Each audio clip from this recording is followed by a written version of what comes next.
welcome to the BJack 70 show. I'm your host, Brandon Jackson, and it's time to talk about week two. NFL football. We're here Sunday night. Sunday night football still going on, so you might get a little bit of unwanted commentary on the Sunday night game for me. Um, but yeah, we're here to recap Sunday's afternoon and evening games. And before we get into it, appreciate you watching. Go ahead and like this video, subscribe to the channel, subscribe on Spotify, Apple Podcasts. You know the drill by now. But yeah, let's just get right into it. It was another fun day of football. A lot of points scored today. Um in most of these games, a lot of points scored, except one in particular. Um but yeah, it was a great day of football.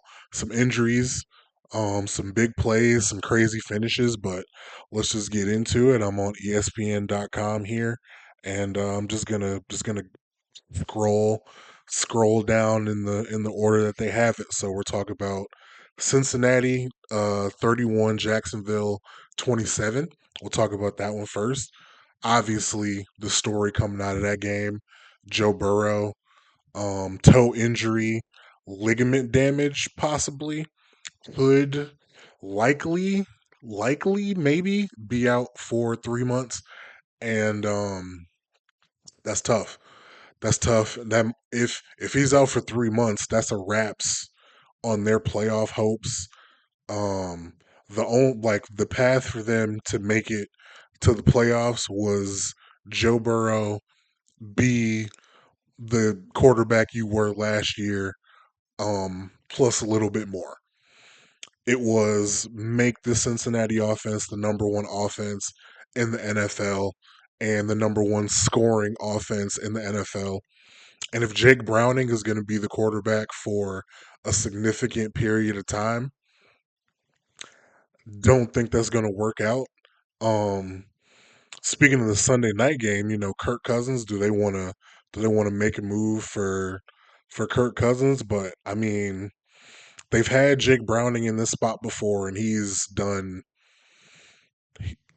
admirable as a backup. Nothing too crazy, but man, week two, finding out that your quarterback might be out for a significant period of time, it hurts, and you don't want to give up that much time.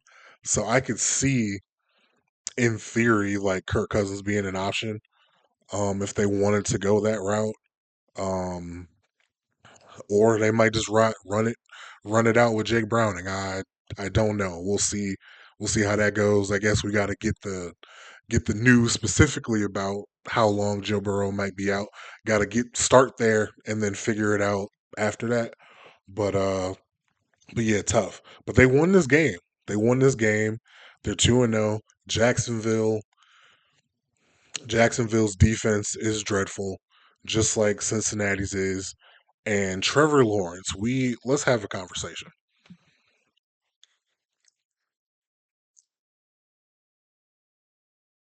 I'm I'm a couple more bad games, bad plays, bad throws, missed throws, interceptions, fumbles.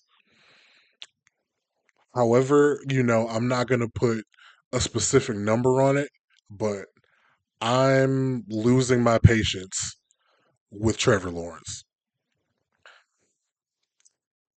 I'm losing my patience.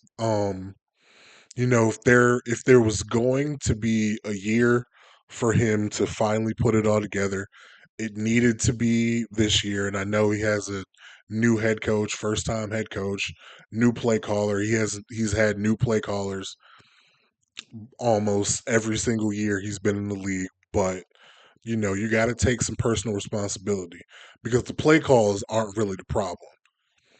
It's the errant throws, it's the inaccuracy, it's the inconsistency, it's the bad decision making. Those are the problems. It's not the play calling. If it was a play calling, like let it be what it is. If that's what it is, that's what it is. But this is not his issue. The throws are his issue. And when you're a quarterback, that's a problem. So again, I'm not gonna put specific time frame, a number of bad plays, and statistics. I'm not gonna put a parameter on it, but I am for future reference, I'm losing patience with what Trevor Lawrence is doing. And that's hard for me. That's hard for me to say because I was a believer from week 1 freshman year at Clemson. I was sold. But now it gets to a point. It gets to a point. That's all I'm really going to say. It gets to a point and we're almost at that point. So, we'll see how the next few weeks play out. See if he gets a little better. But man, you played the Panthers and the Bengals, two of the worst defenses in the league as it stands right now, what it looks like right now. And yeah, the team put up points, but it still looks bad. It still looks bad. If there was a play that he threw to Brian Thomas Jr. That was over his head. If Brian Thomas reached up and tried to actually catch that football, two Cincinnati Bengals defenders would have murdered Brian Thomas Jr. on national television, live in front of everybody, in front of God and everybody. Would have killed him. Trevor Lawrence out there throwing hospital balls to his wide receiver one. You can get away with that if you're Peyton Manning. You can't do that if you're 2025 Trevor Lawrence. It has to be better. He has to figure it out. But shout out Cincinnati. They got the victory. Um, and we'll see where they go from here. But I don't have high hopes if Joe Burrow is going to miss a significant amount of time.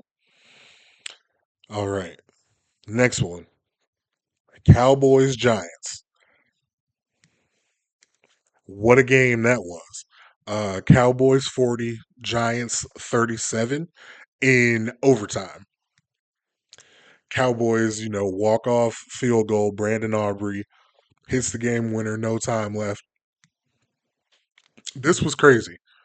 This was crazy. The Giants should have won this game several times over, but they didn't.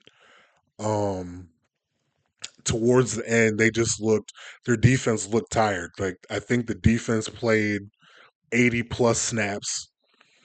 That's an insane number for an NFL football game.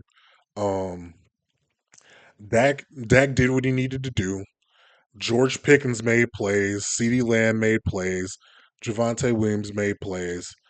And they got some help in the form of a Russell Wilson arm punt, basically, trying to throw to Malik Neighbors. And I know it works. It was working the whole game. He threw deep to Malik Neighbors and Wandell Robinson the whole game.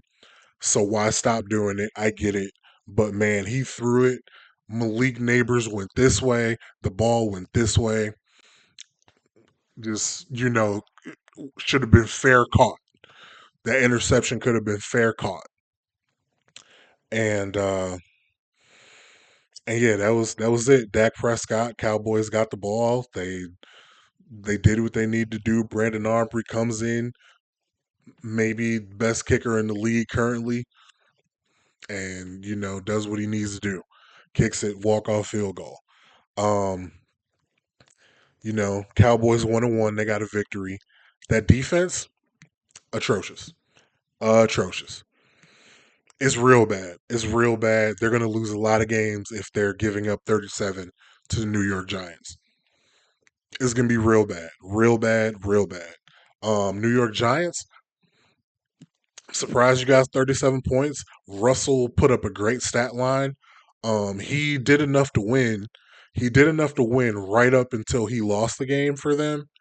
Um, which is crazy to say, but he did enough to win until he didn't. And I'll give him credit. I didn't know he could do enough to win in the first place. So Shout out to him. Great stat line. Great throws to Malik Neighbors and Wandale Robinson. Um, but it just wasn't enough. That New York Giants defensive line, they're a problem. They're a problem. And they play Kansas City next week. We'll get to Kansas City later, but they might have some problems. Kansas City might have some problems with that defensive front because that defensive front is as advertised. I'll say that it's as advertised. Um, but yeah, Cowboys get the victory there. Next one, won't spend too much time on all of these. Next up, got Bears Lions. Got Lions 52, Bears 21. Didn't see a lot of this game so far. Didn't have this on the TV, but Lions went off. Lions found their mojo. Don't know if it's bad Chicago Bears that they were able to score 52 points or the Lions are still this good. They just weren't playing Green Bay, which could very well could be the case because I think Green Bay has by far the best defense in the league, and they did some work against the Lions. So the Lions scoring 52 points against a defense that's not the Packers, I'm not very surprised about. Chicago they had some points early, and then I didn't hear from them the rest of the day. Like they got a garbage time touchdown. Uh, DeAndre Swift scored like to get it to 21, but other than that, I mean, it was Lions all day. Don't really have to get too much into it, but Jared Goff was doing what Jared Goff has been doing since he's been in Detroit, which is be a very good quarterback, an excellent quarterback. Jameson Williams is doing what they drafted him to do, what they traded up to get him to do: stretch the field, explosive plays, do all the crazy shit. Amon-Ra St. Brown, 3 touchdowns. You know what you're getting from him, and that's elite wide receiver play.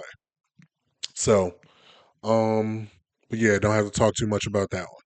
Moving on to the next one, Rams Titans. Rams 33, Titans 19. Not too much to say about this one. Didn't see a lot of this one either, but I did see Puka Nakua breaking off a 45-yard run on it was either 3rd and 1 or 4th and 1. Broke that off. Shout out to Puka, great player. Cam Ward.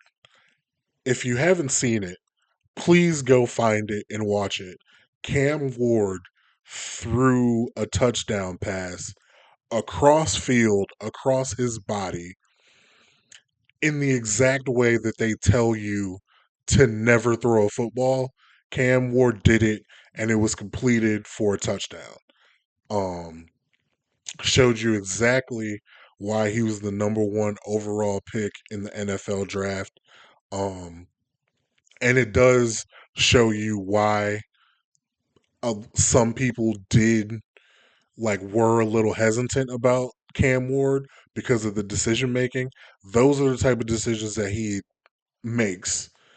It worked out this time. The next time, probably not going to work out. But this time, it was spectacular. And if you haven't seen it, I encourage you to go look it up, find it, and it was special. It was special. That's all I can say. Moving on to the next one. New England 33, Miami 27. Miami sucks. Miami's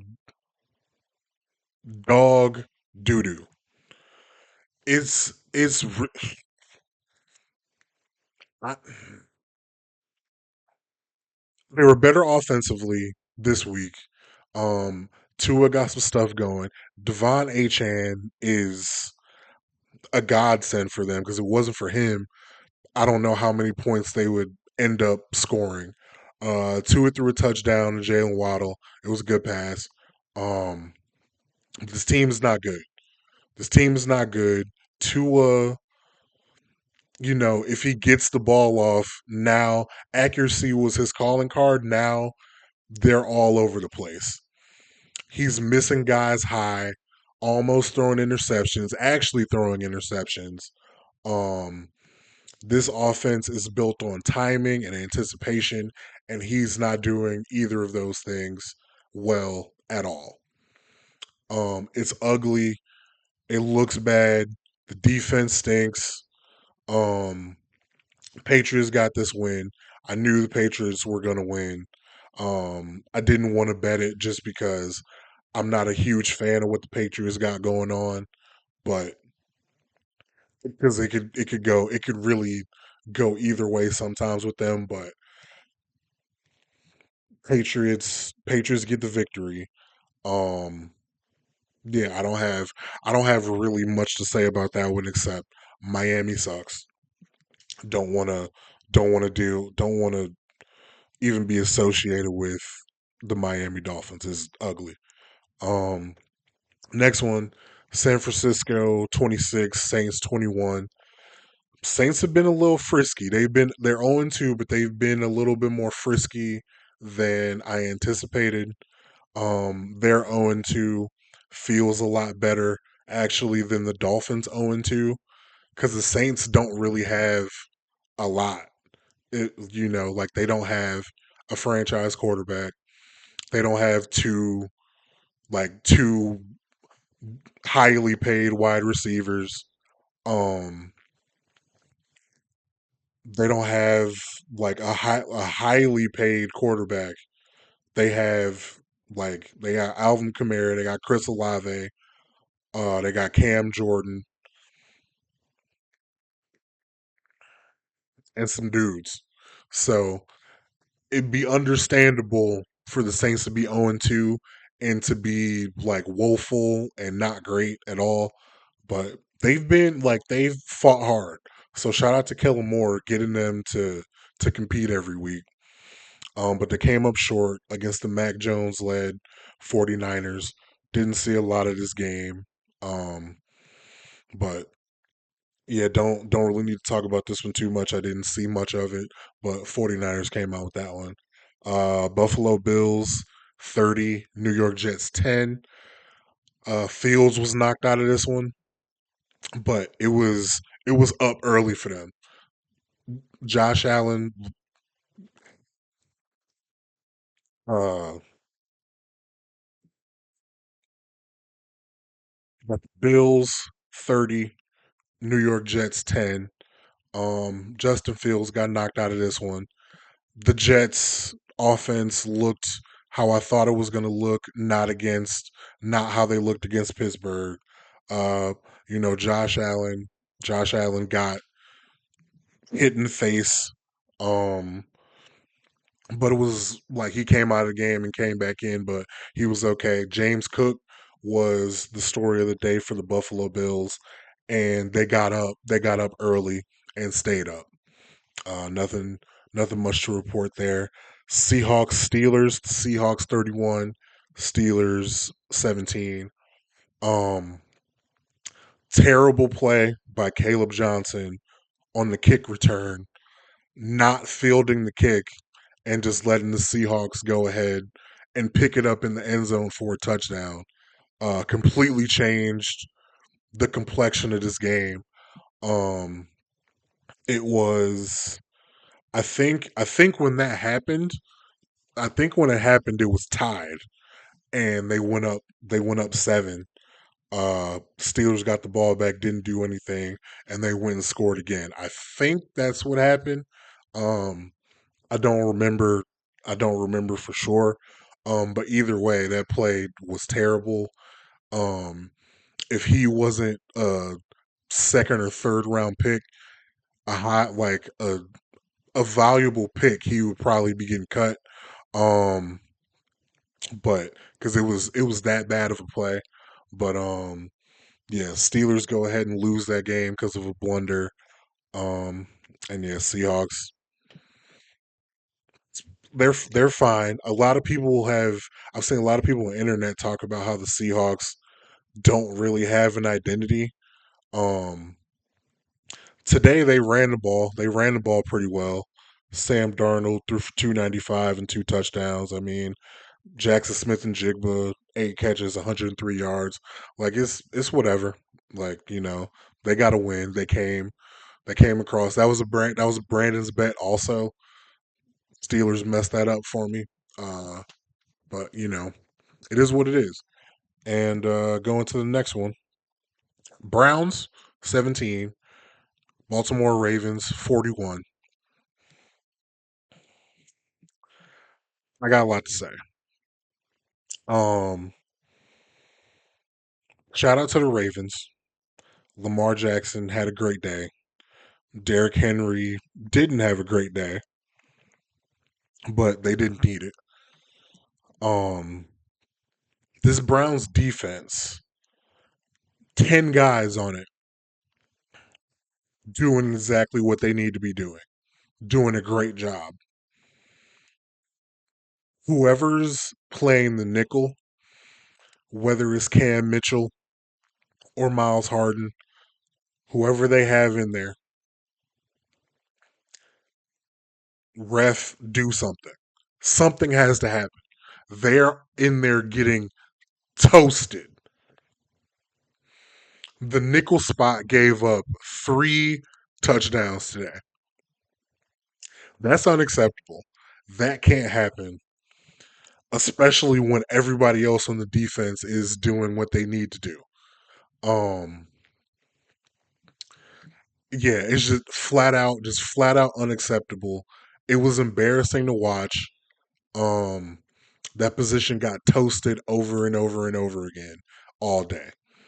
And it was infuriating to watch if you're a Browns fan. And then on the other side, this offense, when Sean Junkins had 10 carries for 61 yards, that's cool. Um, the receivers on this team are terrible. And that includes Jerry Jeudy. I don't know what Jerry Jeudy, I don't know what like body double situation he had going on last year cuz it was there were I don't know how long he's been in the league. If he's been in the league 5 years. There were 3 years of mid Jerry Jeudy.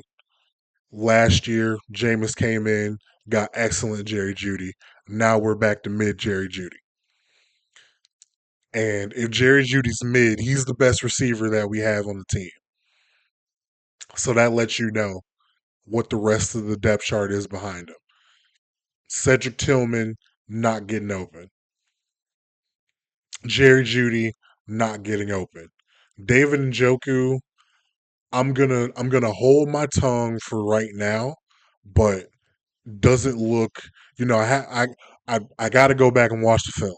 I haven't watched the film yet, but just watching it casually doesn't look like he's doing anything to get open. The only bright spot is Harold Fannin, and Harold Fannin is a rookie 3rd round pick. He can't do it by himself. He's not a top flight wide receiver. Like he's a good tight end right now. And that's what they drafted him to be, a good tight end. We didn't draft him to be wide receiver 1. So I'm not going to expect that from him. Every time like they went out and showed the all 22 footage on some of these plays, there was nobody open downfield. Joe Flacco, he threw that interception. Yeah, he did throw a bad interception when he should have thrown the ball away. But I mean, man, he's trying to make a play. Nobody's open. Nobody's fucking open, man. Um, and Dylan Gabriel came in. He did throw a touchdown. Was a very good throw.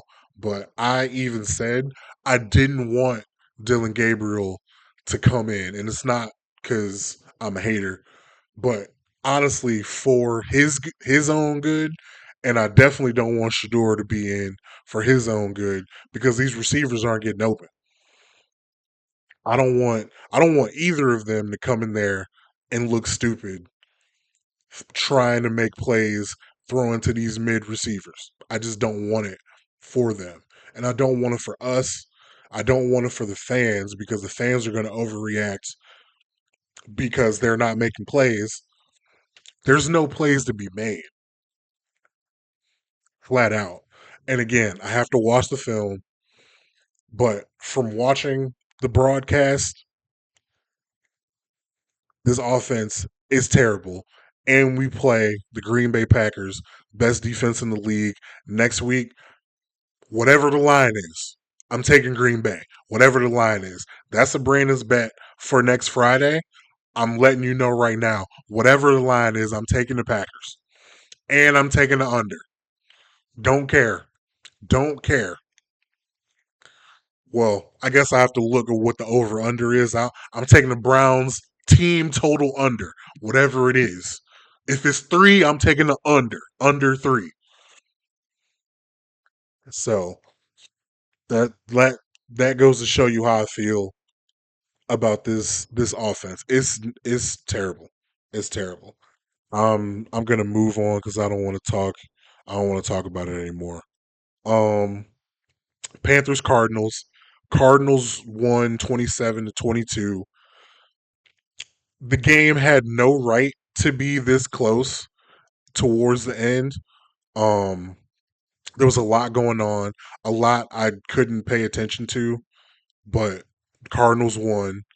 Panthers recovered an onside kick, got it at the end, and then got it to a certain point and couldn't move the ball any further. Um, but Cardinals pulled it out. Cardinals are 2-0. You know, I'm happy they're 2-0. Happy Tyler is doing okay, but if they play a real team, is gonna get shaky, baby. It's not looking great. It's not looking great, but we'll let it play out. We'll let it play out. They play the Niners next week. Probably no Brock Purdy, so it's probably going to be another one of these crazy games. Um. So yeah, moving on from there. Broncos, Colts. Colts won 29-28. Wait, the Colts. Wait, the Colts won? Hmm. I thought the Broncos. Oh no, okay, no, okay, no, I remember. I remember now. The Broncos. Yeah, Broncos missed a field goal. Colts got the ball. Colts got the ball. I gotta go watch the last place because they kicked because the Colts missed it. They kicked it and missed it, and there was a penalty. And then they kicked it again and made that one. But in my head, I thought the Broncos. That was the Broncos. Okay. Well, Colts won. I have nothing to report on this game except I did see Bo Nix threw a bad interception. I think that's true. Make sure. Yeah. Okay. Bo Nix had an interception. He threw three touchdowns though. I didn't see that part. Yeah, I didn't really see any of this game. Um, so yeah, not much to report there. Colts won. And last but not least, the Eagles beat the Chiefs 20-17. I know nobody wants to hear this. Um, another Brandon's bet, by the way, did not hit. Um, I know nobody wants to hear this, but it's the truth. Um, the Kansas City Chiefs have Patrick Mahomes and nobody. That's just that's just what it is. They're gonna get Xavier Worthy back sooner than expected. But he's gonna be out there with one arm. I'm not expecting anything from him really. They need Rasheed Rice back in the worst way. This team, Another team of receivers that can't separate. Um, they it feels like they really need Joe Tooney back. Um, they got a rookie left tackle, a right tackle who will not stop holding and false starting. He refuses to. He refuses to stop. Um, they got good center and right guard. Travis Kelsey cost them the game. This game was lost because of Travis Kelsey. I'm comfortable saying that. I'm sure I didn't see any press conferences or anything. I'm sure he's comfortable in saying that also. Um, yeah, this Chiefs team, they gotta figure it out. And if figuring it out is just Patrick doing more shit, then so be it. Because that might be what it needs to be. Eagles, on the other hand, it was a good win for them, great win for them. AJ Brown still in witness protection. Jalen Hurts didn't do anything. Devontae Smith had a long catch. Saquon Barkley, still Saquon Barkley. Um, but yeah, they got Saquon Barkley run, a tush push run, and a field goal, and that was enough because the defense was good enough because the Chiefs offense it really stinks. And that's no shot at Patrick Mahomes. It's a shot to everybody else. Offense stinks. But we need to have a discussion about the tush push. This tush push, something needs to be done because they keep false starting every single time that they run this play. It was evident on every single replay that they false started every single tush push, and it cost me money, and I'm pissed off about it. Um, I- Nick Wright, the biggest Kansas City football fan on television, I'm sure will have something to say about that. I'm sure he will. So I'm not gonna say anything else. I'm gonna let him handle that on first things first on Monday. But it needs to be talked about. Um Jalen Hurts, they got the win. That's all they do. With Jalen Hurts, they win by whatever means necessary. But I think I had him sixth in my quarterback ranking. Too high, too high. It's not a quarterback wins ranking.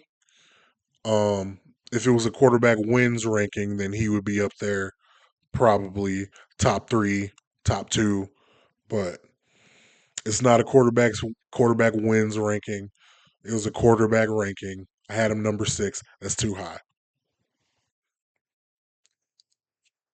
Was Cam Newton right? That's all I'm gonna say. That's all I'm gonna say. But hey, man, thanks for watching. Appreciate you watching. Like the video, subscribe to the channel. Um, and yeah, we'll be back. We'll be back soon. We'll be back soon this week. Schedule was a little messed up last week. Wanted to get more content out there than I did, but we'll have some more for you this week on the channel. I might have to get into the film of that Browns offense. Even though it's gonna hurt and be painful and be nasty, we're gonna get into the Browns offense. We're gonna talk about that, and we'll see what else we get into this week. But until then, man, until we get into it, I'll see you.